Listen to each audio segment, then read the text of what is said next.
ഭരണം ഏറ്റെടുക്കാത്തത് കൊണ്ട് ഭരണാധികാരികൾ ജയിലിലടച്ചു, നിർബന്ധിപ്പിച്ചു, ചാട്ടവാറ് കൊണ്ട് അടിച്ചു, രക്തം ശരീരത്തിലൂടെ ഒഴുകി, അങ്ങാടിയിലൂടെ ചാട്ടവാറ് കൊണ്ട് അടിച്ചുകൊണ്ട് മഹാനവറുകളെ നടത്തിച്ചു. നിങ്ങളെന്റെ ശരീരം ഇഞ്ചിഞ്ചായി മുറിച്ചാലും എനിക്ക് ഭരണം വേണ്ട. അത് വല്ലാത്തൊരു ഭാരിച്ച ഉത്തരവാദിത്വമാണ്. നമ്മളെ ആൾക്കാരൊക്കെ എത്ര പെട്ടെന്ന് അതിലേക്ക് പോയി വീഴുന്നത്. അതൊരു ചെറിയ വാർഡാണെങ്കിലും ഒരു പഞ്ചായത്താണെങ്കിലും സുഗമമാണ്, രക്ഷപ്പെട്ടു എന്ന് ചിന്തിക്കരുത് കേട്ടോ. ഭാരിച്ച ഒരു സംഗതിയാണത്. നിർവഹിക്കാൻ കഴിയുമെങ്കിലേ തലവക്കാവൂ. രണ്ടെണ്ണത്തിന് ശിക്ഷ എവിടെ തരുമെന്ന് സയ്യിദുനാ റസൂലുള്ളാഹി സ്വല്ലല്ലാഹു അലൈഹി വസല്ലം. ഇസ്നാനി യുഅജ്ജിലുഹുമല്ലാഹു അൽ ഉഖൂബത ഫിദ്ദുനിയാ.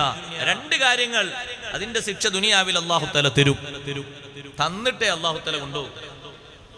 അത് വേഗം തരും.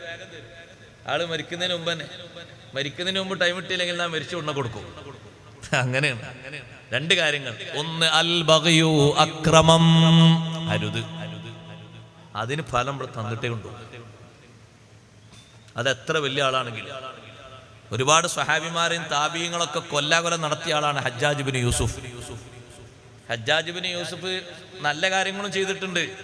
നമ്മൾ ഓതുന്ന ഖുർആനില്ലേ, ആ ഖുർആനിന് വള്ളിയും പുള്ളിയും ഷദ്ദും മദ്ദൊക്കെ ഇട്ട് ശരിക്കും ക്രോഡീകരിച്ചത് ഹജ്ജാജാ. കഅബ പുനരുദ്ധാരണം ചെയ്ത 10 ആളുകളിൽ ഒരാൾ ഹജ്ജാജ് ഇബ്നു യൂസുഫാണ്. പക്ഷേ മരിക്കുന്ന നേരത്ത് ശരീരമാസകലം വേദനിച്ച് പൊളഞ്ഞു കളിച്ചു. ദിവസങ്ങളോളം വേദനിക്കുന്ന സമയത്ത് ഹജ്ജാജ് പറയുന്നുണ്ട്, എന്റെ മുന്നിൽ വന്നിട്ട് സഈദ് ഇബ്നു ജുബൈർ റളിയല്ലാഹു അൻഹു എന്നെ ഭീഷണിപ്പെടുത്തുന്നു, എന്നെ വാൺ ചെയ്യുന്നു, താക്കീത് ചെയ്യുന്നു. ഞാൻ ശിക്ഷിച്ച ഓരോ ശിക്ഷകൾക്കും പകരം ഞാൻ വേദനിക്കുന്നു. അബ്ദുല്ലാഹ് ഇബ്നു സുബൈർ റളിയല്ലാഹു അൻഹു കഴിമരത്തിലേറ്റി.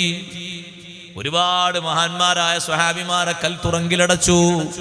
സഈദ് ഇബ്നു ജുബൈർ റളിയല്ലാഹു അൻഹുവിനെ അതേ അറബശാലയിൽ കൊണ്ടുപോയി മൃഗത്തെ അറുക്കും പോലെ അറുത്തു.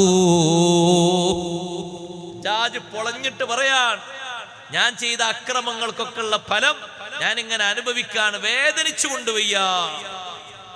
അക്രമം ചെയ്യരുത് ഒരാളോട്. പണ്ടേ നമ്മൾ മദ്രസയിൽ നിന്ന് പഠിക്കുന്ന ഒരു ബെയ്ത്തുണ്ട്. ഇപ്പത്തെ മദ്രസയിൽ അതുണ്ടോ അറിയില്ല. ലാ തളിലിമന്ന ഇദാ മാ കുന്ത മുഖ്തദിറാ ഫള്ളുൽ മുയർജിഉ ബാഹു ഇലൻ നദമി. എത്ര കഴിവുള്ള ആളാണെങ്കിലും ലാ തളിലിമന്ന, ളുൽമ ചെയ്യരുത്, അക്രമം ചെയ്യരുത്. നല്ല കഴിവും ശേഷമൊക്കെ ഉണ്ട് നിനക്ക്. ഇപ്പൊ ഞാൻ എന്ത് ചെയ്താലും എനിക്കൊരു കുഴപ്പമുണ്ടാകൂല എന്ന് കരുതിയിട്ടായിരിക്കും ചെയ്യരുത്. പക്ഷേ ആ അക്രമത്തിന്റെ തിക്തഫലം അത് ഖേദത്തോടുകൂടെ ദുഃഖത്തോടുകൂടെ മടങ്ങി വരും. ഒരിക്കലും അത് വരാതെ നിന്നെ കൊണ്ടുപോകൂല. അല്ലെങ്കിൽ അതിൽ നിന്ന് ഖാലിസായ തൗബ ചെയ്തിട്ടാൾ മടങ്ങണം. ഖാലിസായ തൗബ ചെയ്തിട്ടാൾ മടങ്ങുന്നില്ല, മരിക്കുന്നതിന്റെ മുമ്പ് അതിന്റെ ശിക്ഷ അല്ലാഹു തആല കൊടുക്കും. ഒന്ന് അതാണ്. രണ്ടാമത്തെ ഒന്ന് ഉഖൂഖുൽ വാലിദൈൻ, മാതാപിതാക്കളെ വെറുപ്പിക്കുന്നത്, അതിന്റെ ശിക്ഷയും ദുനിയാവിൽ നേരത്തെ കൊടുക്കുമെന്ന് സയ്യിദുനാ റസൂലുള്ളാഹി. ഇത്രയാളുണ്ടായിട്ട് സ്വലാത്ത് കേൾക്കുന്നില്ല സയ്യിദുനാ റസൂലുള്ളാഹി. ഞാൻ വേഗം ചുരുക്കിട്ടു, എനിക്കങ്ങനെ സ്വഭാവമുണ്ട്. വയല് കുറേ നടന്നില്ലെങ്കിൽ കുഴപ്പമൊന്നുമില്ല എനിക്ക്. ഞാൻ പലപ്പോഴും പറയലുണ്ട്, എനിക്ക് വയല് പറയാൻ നല്ല സ്ഥലം, എനിക്ക് സന്തോഷമുള്ള സ്ഥലം ദ്വീപാണെന്ന് പറയും. ഞാൻ അവരെ സ്വലാത്ത് കേൾക്കുമ്പോൾ പിന്നെയും പറഞ്ഞു വയലിങ്ങനെ ആവേശത്തോടുകൂടെ. മണിക്കൂർ 2 മണി 3 മണിയൊക്കെ ആവും ചിലപ്പോൾ അവിടെ വയല് തീരാൻ രാത്രി. പക്ഷെ ആ സ്വലാത്തിന്റെ തർലിയത്തിന്റെ ആ വേദി വന്നാണ്ടല്ലോ, ഇപ്പൊ റാഹത്ത് ഇങ്ങനെ കിട്ടും. ഇങ്ങനെ ഒരു പ്രത്യേക ആത്മനിർവൃത്തിയാണ്. ഉറക്കെ ചൊല്ലണം അഷ്റഫുൽ ഖൽഖ് റസൂലുള്ളാഹി സ്വല്ലല്ലാഹു അലൈഹി വസല്ലം. അൽഹംദുലില്ലാഹ്. അല്ലാഹു നമ്മളെ സദസ്സ് കബൂലാക്കട്ടെ. തങ്ങൾ പറഞ്ഞു രണ്ടാമത്തെ കാര്യം ഉഖൂഖുൽ വാലിദൈൻ, മാതാപിതാക്കളെ വെറുപ്പിക്കുന്നത് അരുത് സഹോദര. എത്ര കഴിവുണ്ടെങ്കിലും, എത്ര ചുക്കിച്ചുളിഞ്ഞ ശരീരമാണെങ്കിലും അരുതാത്തൊരു വാക്ക് പറയരുത്. ഒരു പ്രവൃത്തി ചെയ്യരുത്, അനുഭവിച്ചിട്ടേ പോകും. എൻ്റെ സ്വഭാവം അങ്ങനെയാണ്. ബാക്കിയുള്ളതിനൊക്കെ അല്ലാഹു തആല ഒരു പക്ഷേ കുല്ലു ദുനൂബി മുഅഖറത്തുൽ ലിഅജ്ലിഹാ, എല്ലാ പാപങ്ങളും അതിൻ്റെ അവധിയിലേക്ക് പിന്തിക്കപ്പെട്ടേക്കും. പക്ഷെ ഇത് ബന്ധിക്കൂല. ഈ പറഞ്ഞ രണ്ടെണ്ണം, അക്രമവും അതേ രൂപത്തിൽ മാതാപിതാക്കളെ വെറുപ്പിക്കുക എന്ന് പറഞ്ഞാൽ അടിച്ചു തള്ളിയിടണമെന്ന് കരുതരുതിട്ടോ. വാക്ക് മതി, മൗനം മതി, പ്രതിഷേധം മതി. മഹാന്മാരെണ്ണീട്ടുണ്ട്. വെറുപ്പിക്കലാകുന്ന സംഗതി എന്തെല്ലാണ്ടോ അതൊക്കെ അതിൽ പെട്ടു. നീ ദേഷ്യം പിടിച്ച് വീട്ടിൽ നിന്ന് ഇറങ്ങിപ്പോന്നാണ്.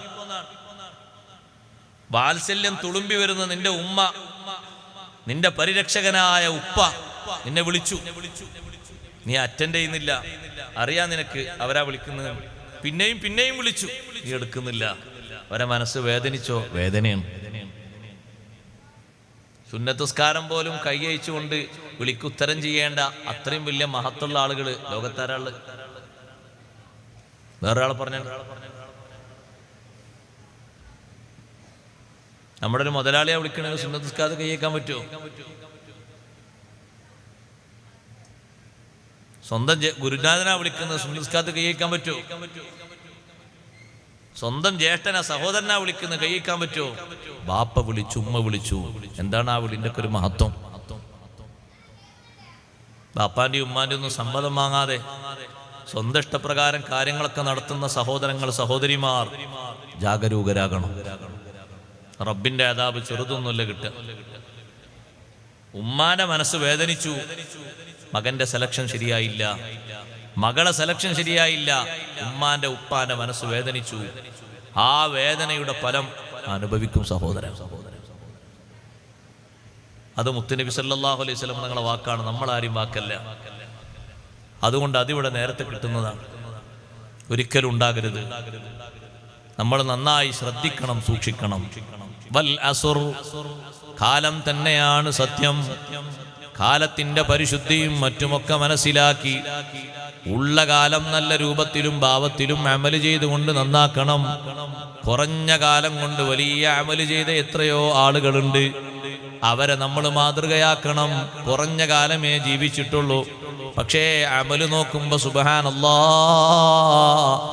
250 കൊല്ലം നമ്മൾ ജീവിച്ചാലും നമുക്കത് നടക്കില്ല.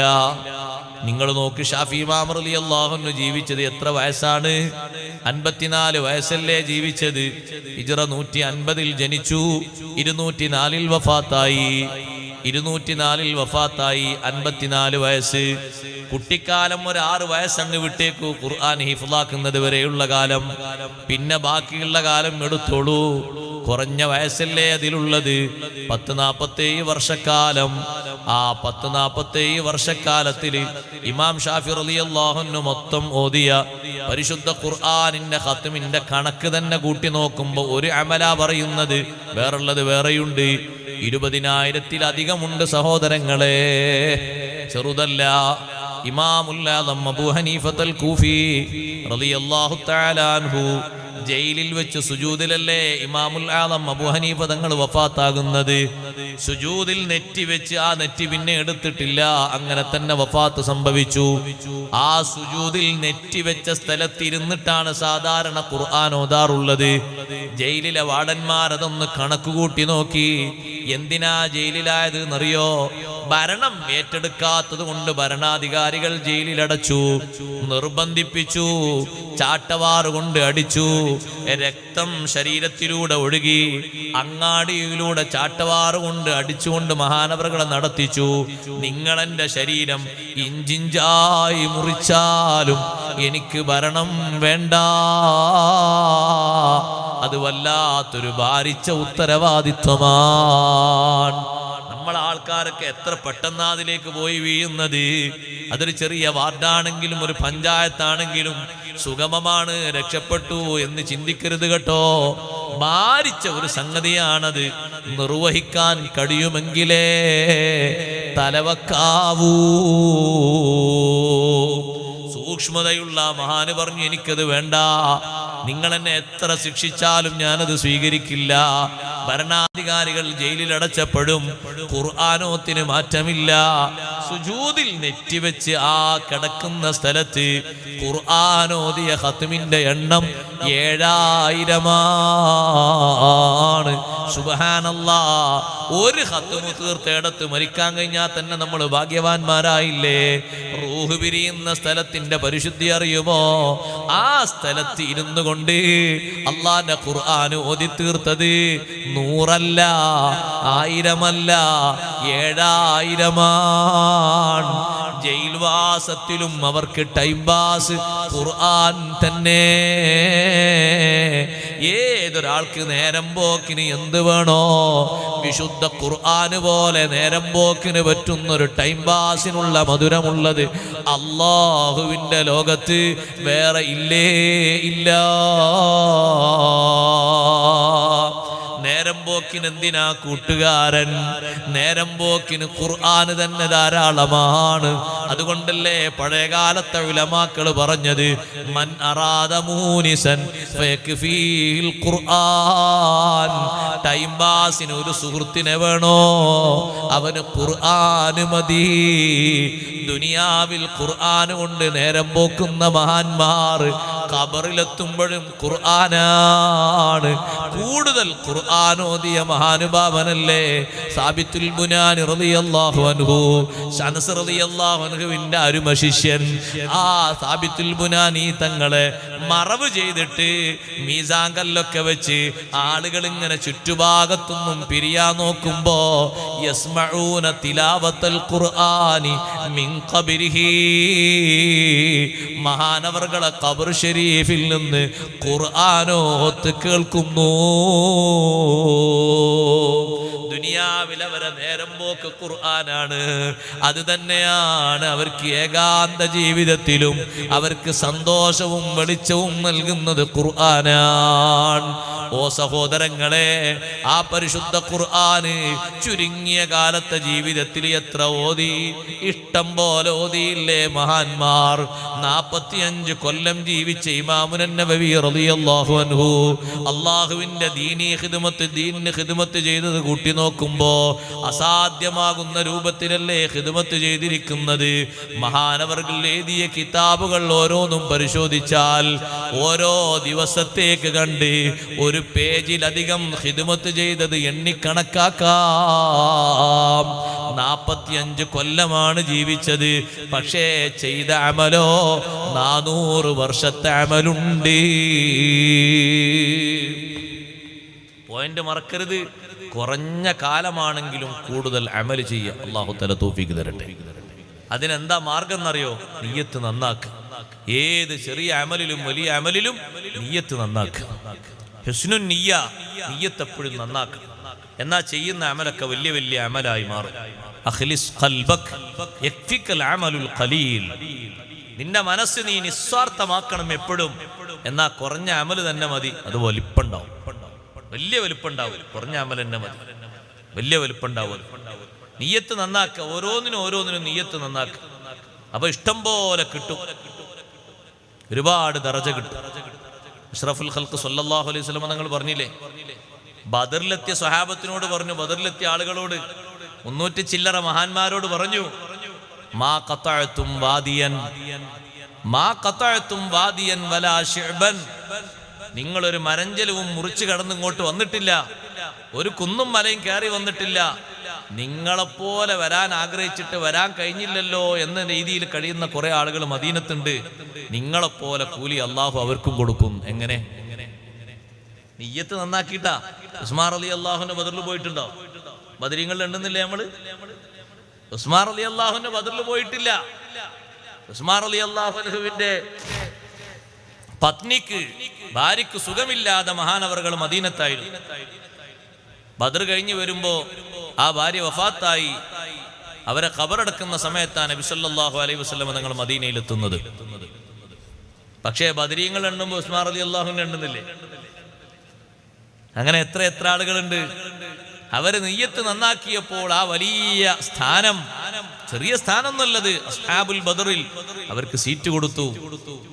നബി സല്ലല്ലാഹു അലൈഹി വസല്ലം നിങ്ങൾ പറഞ്ഞു, നിങ്ങൾ എവിടെ പോകുന്നു, എന്ത് സംഗതി ചെയ്യുന്നുണ്ടോ, ഇല്ലാ കാനൂ മഅകും, മദീനക്കാരായ മഹാന്മാർ നിങ്ങളോടൊപ്പമുണ്ട്.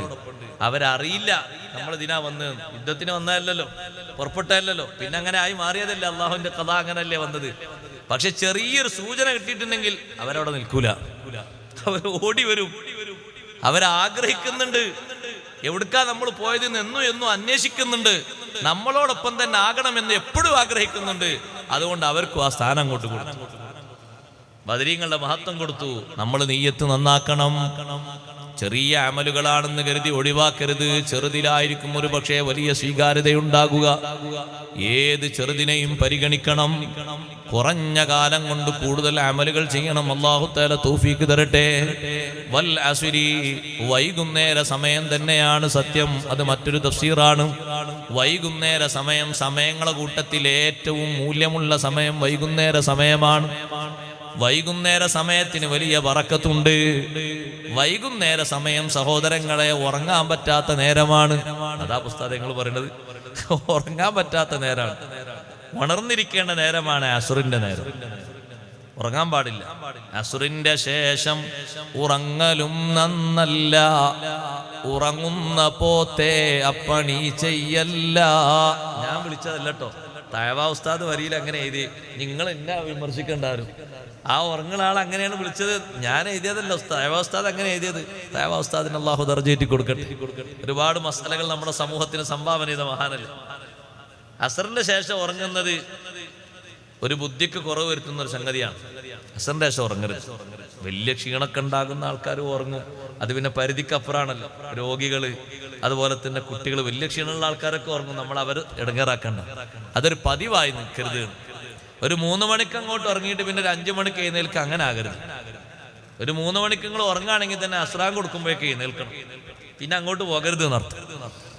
ക്ഷീണക്കുള്ള ദിവസം ചിലപ്പോൾ അങ്ങനെ സംഭവിച്ചു എന്ന് വരും. അസുറിന്റെ നേരം, സത്യം ചെയ്യാൻ ഏറ്റവും ശ്രേഷ്ഠതയുള്ള സമയം അസുറിന്റെ നേരമാണ്. എന്താ സഹോദരങ്ങളെ സത്യത്തിന് അസുറിന്റെ നേരം സംഘടിപ്പിച്ചത്? അസുറിന്റെ നേരത്താരെങ്കിലും ഒരു കള്ള സത്യം ചെയ്താൽ നബി സല്ലല്ലാഹു അലൈഹി വസല്ലം തങ്ങൾ പറഞ്ഞു, ഒരാൾ അയാളെ ചരക്ക് വിൽക്കുന്നു, അസുറിന്റെ ശേഷം മഗ്രിബാകുമ്പോഴേക്ക് വിറ്റടിയണം, ജനങ്ങൾ വീട്ടിലേക്ക് പോകും, പിന്നത് ചെലവാകൂല. കള്ള സത്യം ചെയ്ത് ഇല്ലാത്ത ഗുണങ്ങൾ പറഞ്ഞിട്ടാ വിൽക്കുന്നതെങ്കിൽ ലാ യൻദുറുല്ലാഹു ഇലൈഹി, അല്ലാഹു അവനിലേക്ക് റഹ്മത്തിന്റെ നോട്ടം നോക്കൂല. അല്ലാഹു അവനോട് ഖിയാമത്ത് നാളിൽ സംസാരിക്കൂല. വലഹും അദാബ്, അവന് ശിക്ഷയുണ്ട്. അസുറിന്റെ ശേഷം അങ്ങനെ ഒരു കള്ള സത്യം ചെയ്യരുത്. നിങ്ങൾ നോക്ക്, ഏതെങ്കിലും കുടുംബങ്ങൾ സത്യത്തിന് മുന്നോട്ട് വന്നാൽ വിശുദ്ധ ഇസ്ലാം പറയുന്നു വെള്ളിയാഴ്ച ദിവസം അസുറിന്റെ നേരത്താണ് സത്യം ചെയ്യേണ്ടത് എന്ന്. അസുറിന്റെ നേരത്തുള്ള സത്യം കുറച്ച് ഗൗരവമുള്ള സത്യമാണ്. അസുറിന്റെ നേരത്താണ് സത്യം ചെയ്യാൻ നിശ്ചയിക്കപ്പെട്ട സമയം. 2 ടീമുകളും വന്നിട്ട് സത്യവാചകം ചൊല്ലുന്നതിന്റെ മുമ്പ് ഖതീബ് അവർകൾ ഓർമ്മപ്പെടുത്തി കൊടുക്കണം, നേരം അസുറിന്റെ നേരമാണ്, വെള്ളിയാഴ്ച ദിവസമാണ്. പറയാൻ പോകുന്ന കാര്യം നല്ലോണം ശ്രദ്ധിച്ച് പറയണം. പേടിയുള്ള ആളുകൾ നമ്മൾ കുടുങ്ങണ്ടാന്ന് കരുതിയിട്ട് ചിലപ്പോ നല്ല സമവായം സ്വീകരിച്ചുകൊണ്ട് സന്തോഷത്തോടെ പിരിഞ്ഞു പോകും. സത്യം ചെയ്യാൻ മുന്നോട്ട് വരില്ല. ആ നേരം വളരെ ബഹുമാനമുള്ള നേരമാണ്. അസുറിന്റെ നേരം നല്ല നടക്കാൻ നല്ല സുന്നത്തുള്ള നേരമാണ്. അസുറിന്റെ ശേഷം അങ്ങനെ നടന്നു നീങ്ങുന്നത്, നടക്കാൻ പറ്റുന്ന ദൂരത്തേക്ക് നടങ്ങുന്നത്, ആ നടത്തത്തിൽ പ്രത്യേകം ദിക്റ് ചൊല്ലുന്നത്, ആ നടത്തത്തിൽ കൂട്ടുകാരാരെങ്കിലും കൂട്ടുന്നത്, അതൊക്കെ നല്ലതാണ്. കാണാൻ പറ്റാത്തത് കാണരുത്. അസുറിന്റെ ശേഷമാണല്ലോ സയ്യിദുനാ റസൂലുള്ളാഹി സ്വല്ലല്ലാഹു അലൈഹി വസല്ലം 9 ഭാര്യമാരെ വീടും ഒന്ന് കയറിയിറങ്ങും എല്ലാ ദിവസവും. അസുറിന്റെ ശേഷം 9 വീടുകളൊന്ന് കയറി വിശേഷങ്ങളൊക്കെ ഒന്ന് ചോദിച്ചറിഞ്ഞ് എല്ലാവരോടും കുറച്ചേരൊക്കെ ഒന്ന് സംസാരിച്ച് എന്തെങ്കിലുമൊക്കെ ഒന്ന് കുടിച്ച് 9 വീടുകളൊന്ന് കറങ്ങും. എല്ലാ ദിവസവും അസുറിന്റെ ശേഷം പതിവാണ്. ഷാഫി ഇമാം റളിയല്ലാഹു അൻഹു അസ്ർ നിസ്കാരം കഴിഞ്ഞാൽ ഉടനെ അങ്ങാടിയിലേക്ക് പോയി വീട്ടിലേക്ക് എന്തെങ്കിലും സാധനങ്ങളൊക്കെ മേടിച്ച് വീട്ടിൽ കൊണ്ടുപോയി കൊടുക്കും. അതൊരു പതിവാണ്. പിന്നെ മഗ്രിബാകുമ്പോഴേക്ക് വീണ്ടും പള്ളിയിലേക്ക് വരും. അപ്പൊ അസുറിന് പൊതുവെ ആളുകൾ അന്യോന്യം കൂടുന്ന, സംസാരിക്കുന്ന, പരിചയപ്പെടുന്ന, ബന്ധം പുതുക്കുന്ന ഒരു നേരമാണ്. നല്ല നേരമാണ് അസുറിന്റെ നേരം. നല്ലതിന് പറ്റുന്ന നേരമാണ്.